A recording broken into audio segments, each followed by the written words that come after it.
नमस्कार, अजय चतुर्वेदी। मित्रों, इन दिनों संविधान अभी और एक फैशन बाबा होगा भीमराव अम्बेडकर अंबेडकर अम्बेडकर साहब का अम्बेडकर नाम अम्बेडकर अम्बेडकर अम्बेडकर सुर्खियों में। इतना नाम अगर भगवान का वजह लेते हैं तो 7 जन्मों तक स्वर्ग मिल इसलिए जाता। नहीं कि पूरा देश मिल करके, जिसमें कि आरएसएस, भारतीय जनता पार्टी, नरेंद्र मोदी और अमित शाह भी उनका नाम ले रहे हैं, लेकिन वो क्यों ले रहे हैं और वो उस नाम के पीछे क्या कुछ उनका तर्क है।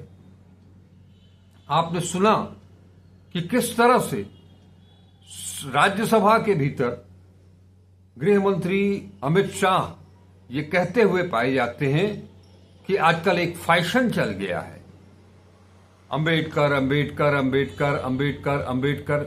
6 बार उन्होंने जिस टोन में ये बातें कही, वो वाकई विपक्ष के लिए, बाबा साहब भीमराव अंबेडकर के अनुयायियों के लिए और इस देश में हजारों हजार वो लोग जो बाबा साहब भीमराव अंबेडकर को अपना आदर्श मानते हैं, उनके लिए ये पीड़ादायक था। उनका ये टोन पीड़ादायक था। वो अंबेडकर जिसके बारे में वो कहते हैं कि ये फैशन बन गया है अंबेडकर का नाम लेना, इतनी बार अगर बाबा साहब भीमराव अंबेडकर की जगह भगवान का नाम लेते तो 7 जन्म तक स्वर्ग में तय हो जाता। वो बाबा साहब भीमराव अंबेडकर जिनका स्वर्ग नर्क से कोई लेना देना नहीं था, वो बौद्ध थे और 1956 में उन्होंने 22 प्रतिज्ञा ली थी 22 बिंदुओं पर। उन्होंने, आपको बताता हूं मैं, कि इन 22 प्रतिज्ञाओं को निर्धारित किया ताकि हिंदू धर्म के बंधनों को पूरी तरह से पृथक किया जा सके। ये प्रतिज्ञाएं हिंदू मान्यताओं और पद्धतियों की जड़ों पर गहरा आघात पहुंचाती हैं। इसमें लिखा है, मैं ब्रह्मा, विष्णु और महेश में से कोई विश्वास नहीं करूंगा और न ही मैं उनकी पूजा करूंगा। मैं राम और कृष्ण जो भगवान के अवतार माने जाते हैं, मैं कोई आस्था नहीं रखूंगा और न ही मैं उनकी पूजा करूंगा। मैं गौरी, गणपति और हिंदुओं के अन्य देवी देवताओं में आस्था नहीं रखूंगा और न ही मैं उनकी पूजा करूंगा। मैं भगवान के अवतार में विश्वास नहीं करता हूं। मैं यह नहीं मानता और न कभी मानूंगा कि भगवान बुद्ध विष्णु के अवतार थे। मैं इसे पागलपन और झूठा प्रचार मानता हूं। मैं श्रद्धा यानी कि श्राद्ध में भाग नहीं लूंगा, नहीं पिंडदान दूंगा। मैं बुद्ध के सिद्धांतों और उपदेशों का उल्लंघन करने वाले तरीके से कार्य नहीं करूंगा। मैं ब्राह्मणों द्वारा निष्पादित होने वाले किसी भी समारोह को स्वीकार नहीं करूंगा। मैं मनुष्य की समानता में विश्वास करता हूं। मैं मनुष्य की समानता में विश्वास करता हूं। मैं समानता स्थापित करने का प्रयास करूंगा। मैं बुद्ध के अष्टांगिक मार्ग का अनुसरण करूंगा।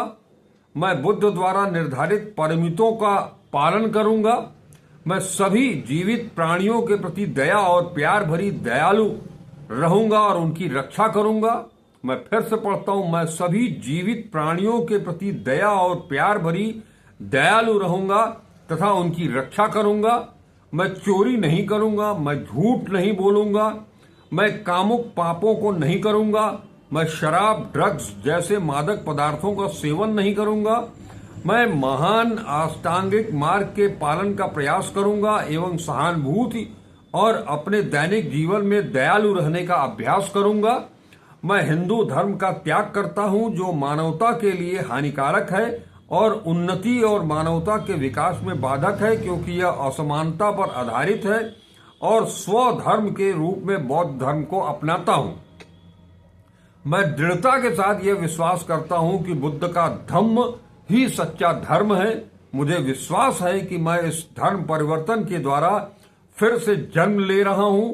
मैं गंभीरता एवं दृढ़ता के साथ घोषित करता हूं कि मैं इसके धर्म परिवर्तन के बाद अपने जीवन का बुद्ध के सिद्धांतों व शिक्षाओं और उनके धम्म के अनुसार मार्गदर्शन करूंगा। अंबेडकर सबसे बड़ी चीज कि जो बातें अंबेडकर 1956 में कहते हैं, उन बातों को बिसरा दिया गया है, उन बातों की चर्चा नहीं की जाती है। केवल अपना कोई महापुरुष है नहीं, तो जो देश के महापुरुष हैं उनको मुखौटा लगा करके और विपक्ष के सामने उसको प्रस्तुत करने की कोशिश की जा रही है। वो चाहे नरेंद्र मोदी हो, चाहे वो अमित शाह हो, लेकिन अमित शाह ने अब की बार बीजेपी के लिए, संघ के लिए और इस देश के उन हजारों भक्तों के लिए जो बीजेपी के, नरेंद्र मोदी के और अमित शाह के भक्त बन करके घूम रहे हैं, उनके लिए एक बड़ा संकट पैदा कर दिया है। वो अमित शाह इतने पर भी नहीं मानते हैं और वो जैसे कि आदत है बीजेपी की लोगों की, जैसे कि आदत है बीजेपी के सबसे बड़े नेता आज की तारीख में प्रधानमंत्री नरेंद्र मोदी की, कि वो झूठ के सहारे ही अपनी बातों को रखते हैं और उसी को अपने भक्तों के द्वारा व्हाट्सएप यूनिवर्सिटी के जरिए जन जन तक पहुंचाने की कोशिश करते हैं और इसी पर लोग लड़ने लगते हैं, भिड़ने लगते हैं, एक दूसरे को मारने पर आमादा हो जाते हैं। यहां मारने पर आमादा होने का जिक्र किया तो आपको बता दूं, आप सबको शायद पता भी होगा कि कल जिस ढंग से पूरे देश भर में सारी विपक्षी पार्टियों ने मिलकर के प्रदर्शन किया अमित शाह के बयान को लेकर के, उस बयानबाजी में, उस धरना प्रदर्शन के चलते युवक कांग्रेस के 2 युवा नेताओं की मौत भी हो गई और इस मौत की वजह और कोई नहीं, ये केंद्र की सरकार, गृह मंत्री और प्रधानमंत्री रहे। लेकिन जिस ढंग से, आपको याद होगा कि जिस ढंग से सदन में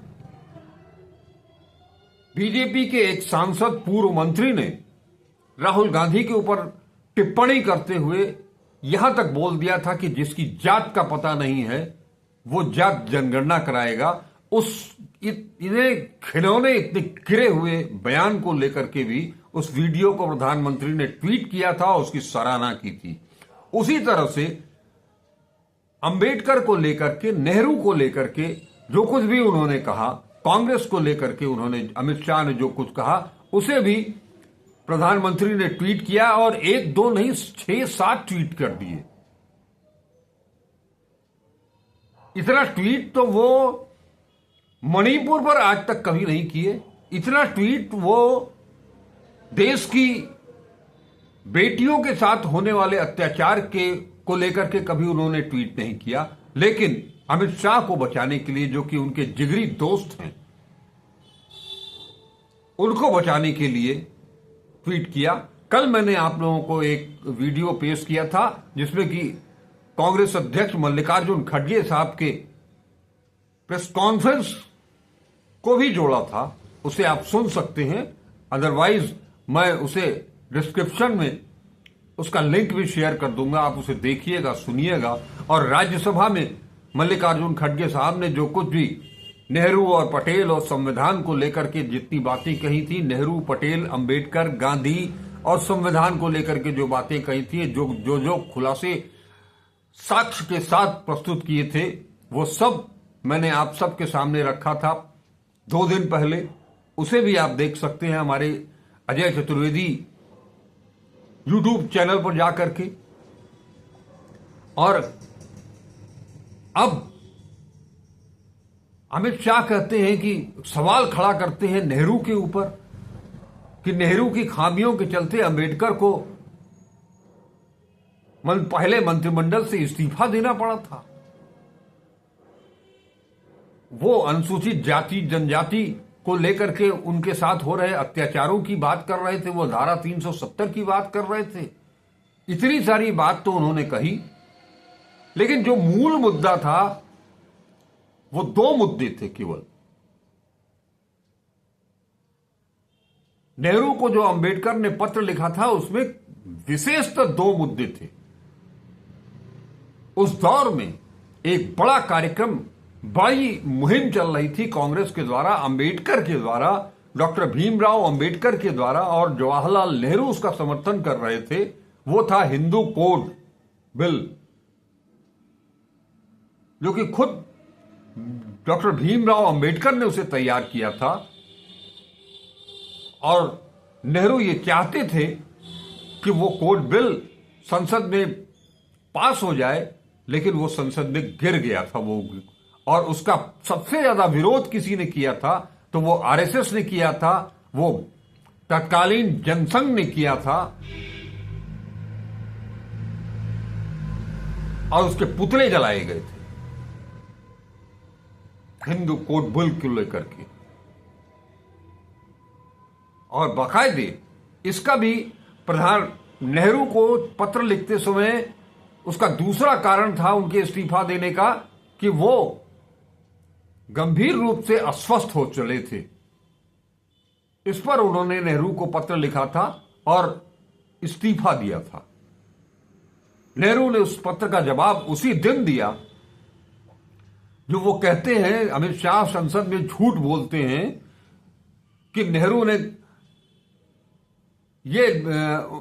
किसी ने उनसे पूछा तो उन्होंने कह दिया कि राजा जी के जाने से तो थोड़ा फर्क पड़ेगा, अंबेडकर के जाने से कोई फर्क नहीं पड़ेगा। तो यहां आपको यह भी बता दूं कि नेहरू ने जो पत्र लिखा था, जिस दिन उनका इस्तीफा मिला उसी दिन जो नेहरू ने उनको पत्र लिखा था, उसमें उनके सेहत की बात की थी, और यहां तक कि कुछ और बिल थे जो कि महत्वपूर्ण थे देश के लिए, देश हित के लिए, उन पर चर्चा की थी। और उनसे यह आग्रह किया था कि जब तक ये सारे बिल संसद में उसका वारा न्यारा नहीं हो जाता है, तब तक आप अपने आप को हमारे साथ, संसद के साथ बनाए रखें। मैं आपकी सेहत की चिंता करता हूं, आप निश्चिंत रहें, अपनी सेहत की चिंता करें और उसका इलाज कराएं। यह था नेहरू और अंबेडकर का संबंध, उनका रिश्ता। जिन लोगों की चर्चा ये लोग करते हैं, चाहे प्रधानमंत्री ने उस दिन नेहरू और पटेल के बारे में लिखा, वो प्रस्ताव जो प्रधानमंत्री बनने के लिए था ही नहीं, उसका झूठा प्रोपेगेंडा किया उन्होंने। उसके बाद अब नेहरू और अंबेडकर को लेकर के ये सारी चीजें खड़ी की जा रही हैं। वो अंबेडकर जिसे ये देश पिछले आजादी के पहले से लेकर के और आजादी के बाद आज 2024 तक अंबेडकर को, उनके विचारों को लेकर के, उनके द्वारा रचित संविधान को लेकर के उनको पूछता है, अपने दिल में बसाता है, उनके प्रति गहरी आस्था और निष्ठा रखता है। ये वो पंडित नेहरू, डॉक्टर अंबेडकर, महात्मा गांधी, मौलाना अब्दुल कलाम आजाद, जवाहरलाल नेहरू, इनके बारे में आप क्या बात करेंगे?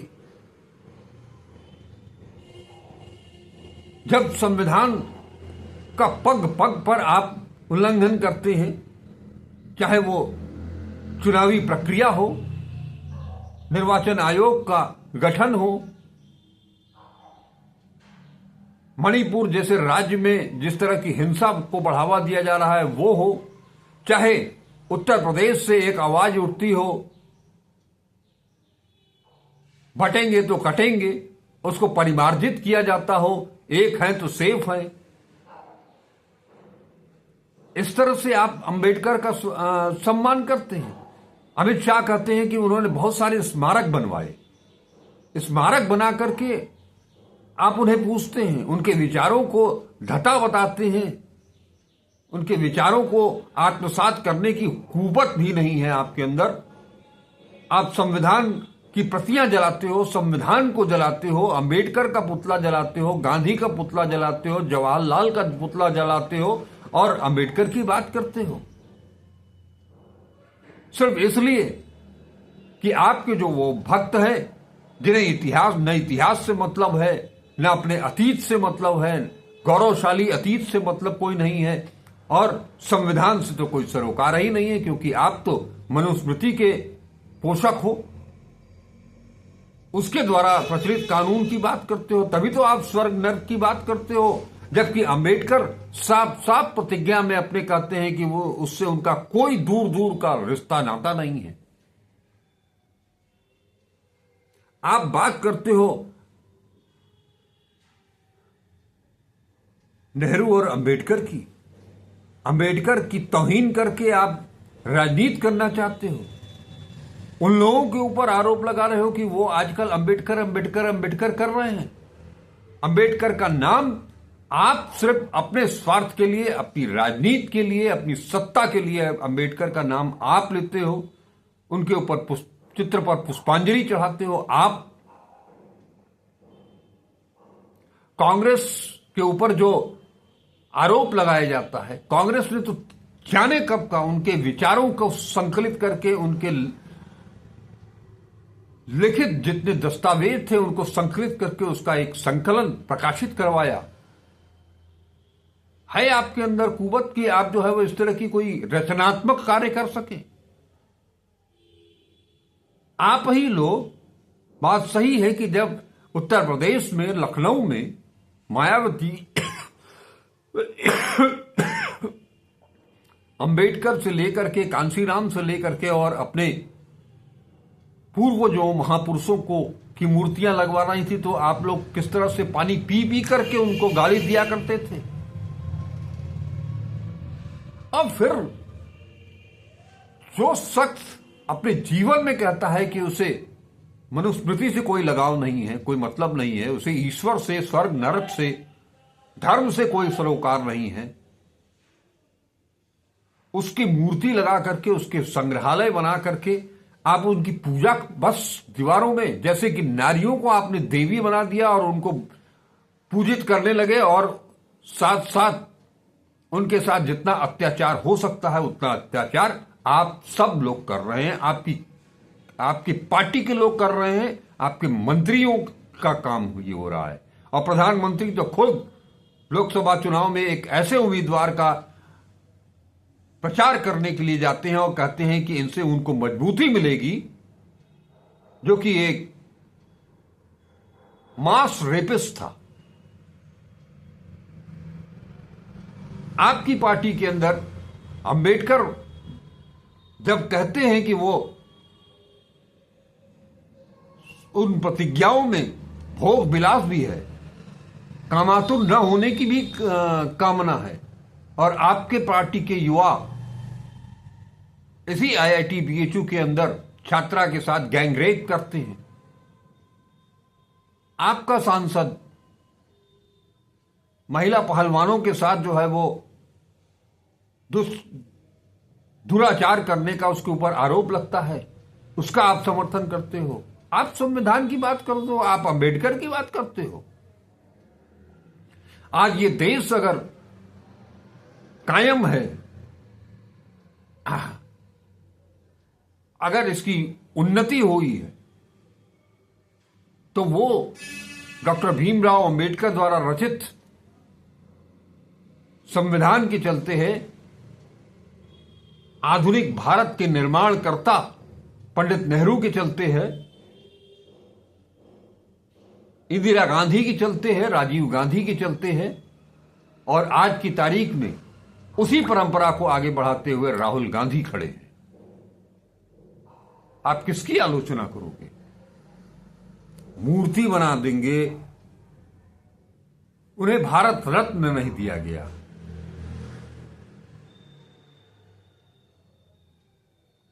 वो खुद अपने आप में एक भारत की प्रतिमूर्ति हैं।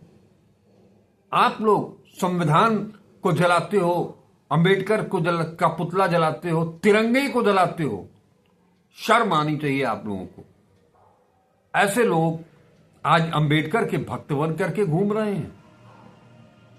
उन्हें डर लगने लगा है कि जिस तरह से संविधान, अंबेडकर, नेहरू, पटेल की चीजें सामने आ रही हैं, उनकी जमीन खिसक रही है।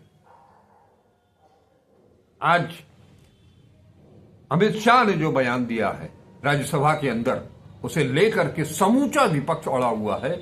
यहां तक कि अब तो इनकी जो 2 बैसाखियां हैं उनके ऊपर भी सवाल उठने लगा है और उनसे सवाल पूछा जा रहा है कि क्या वो अमित शाह के बयान से सहमत हैं, वो चाहे चंद्रबाबू नायडू हो या नीतीश कुमार हो।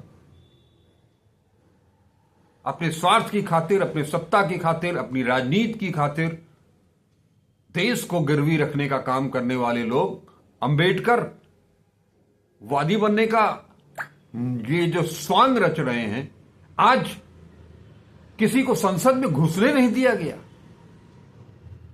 धक्का मुक्की की गई नेता प्रतिपक्ष राहुल गांधी के साथ, प्रियंका गांधी के साथ, मल्लिकार्जुन खड़गे के साथ।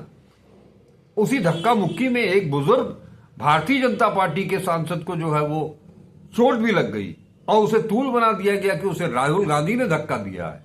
धक्का देने का काम, धक्का मुक्की का काम, विपक्ष को संसद के अंदर न पहुंचने देने का काम भाजपा के लोगों ने किया। कल उत्तर प्रदेश में विधानसभा का घेराव करने जा रहे कांग्रेसियों के ऊपर जो अत्याचार, जुल्म ढाया गया, वो बहराइच से लेकर के संभल तक में जो कुछ हो रहा है, वो क्या उसकी क्या इजाजत डॉक्टर अंबेडकर देते हैं?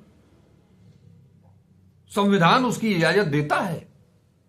आपका एक जज जो कहता है कि बहुसंख्यकों के अनुसार ये देश चलेगा, संविधान कभी पढ़ा भी नहीं है, जज बन गए हैं। और उत्तर प्रदेश के मुख्यमंत्री उनका पक्ष लेते हैं कि उसने, एक जज ने सही सही बोल दिया तो लोग उनके पीछे पड़ गए हैं। इस तरह से आप संविधान का सम्मान करते हैं और डॉक्टर अंबेडकर का सम्मान करते हैं।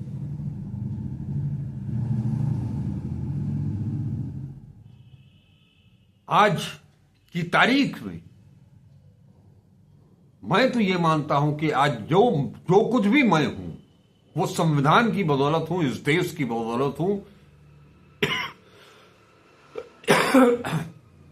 वो संविधान जो डॉक्टर राजेंद्र प्रसाद, जवाहरलाल नेहरू, डॉक्टर भीमराव अंबेडकर, सरदार वल्लभ भाई पटेल, मौलाना अबुल कलाम आजाद और इन सब से ऊपर जो महात्मा गांधी, बापू, जिन्हें कि हम राष्ट्रपिता मानते हैं, उनकी देन है। उनकी वजह से आज मैं यहां हूं, आपके सामने हूं। अगर हमारा वजूद है तो इस हिंदुस्तान से है।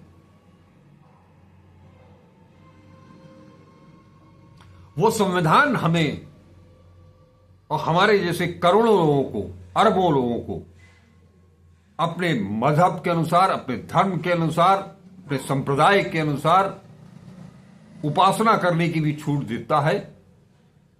लेकिन हम लोगों को याद आता है मुझे कि हम लोगों के एक हाई स्कूल में एक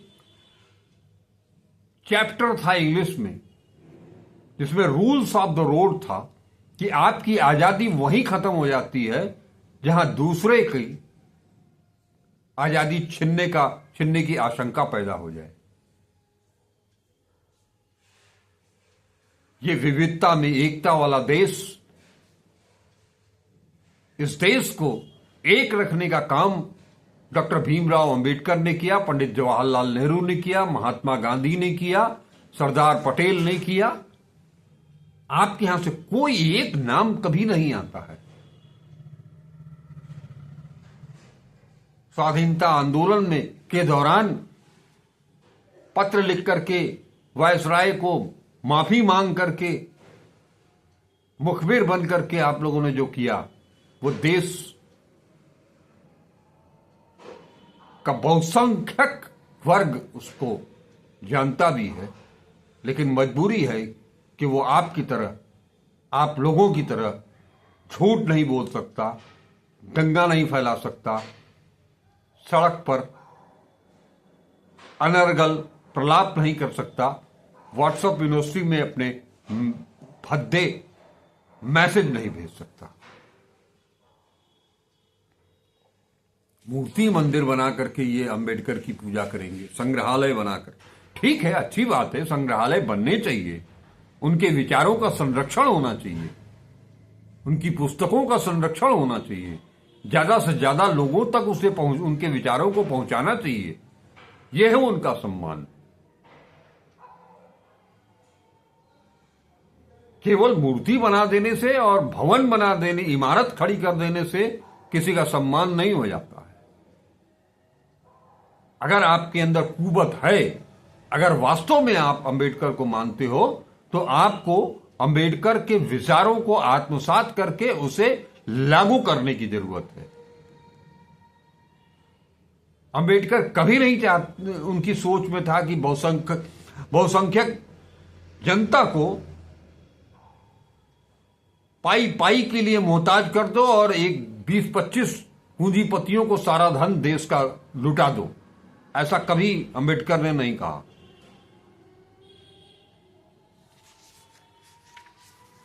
आप धारा 370 की बात करते हो, आप अंबेडकर की बात, विचारों की बात करते हो, सीएए लागू करके, धार्मिक उन्माद पैदा करके।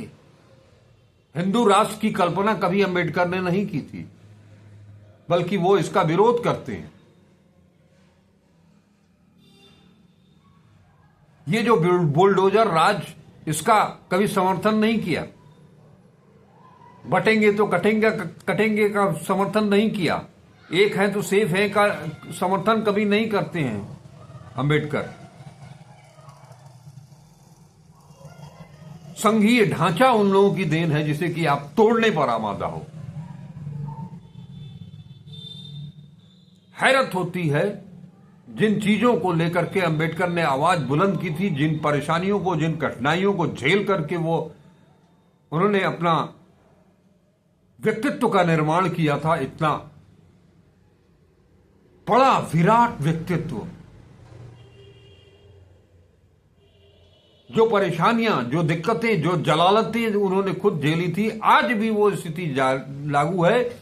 और कहीं नहीं, भाजपा शासित मध्य प्रदेश में लागू है, जहां पर कि एक दलित युवक को बांध करके पीटा जा रहा है सवर्णों के द्वारा। क्यों? क्योंकि उसने एक सार्वजनिक कुएं से पानी निकाल लिया था।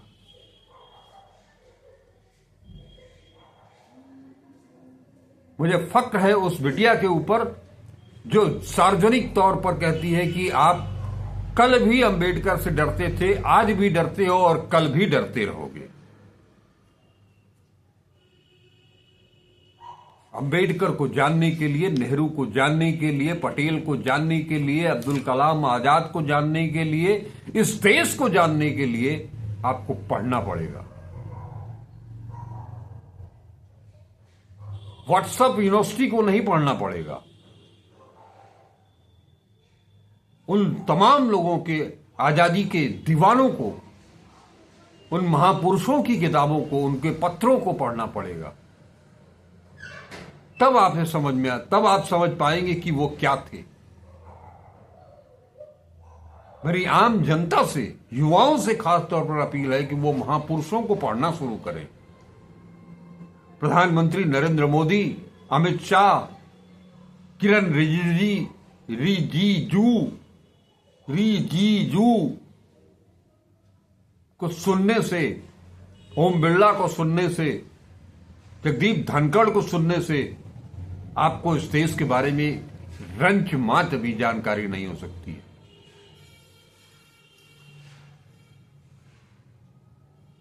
तो उनके विचारों को पढ़ें, उन्हें समझें, उन्हें जानें,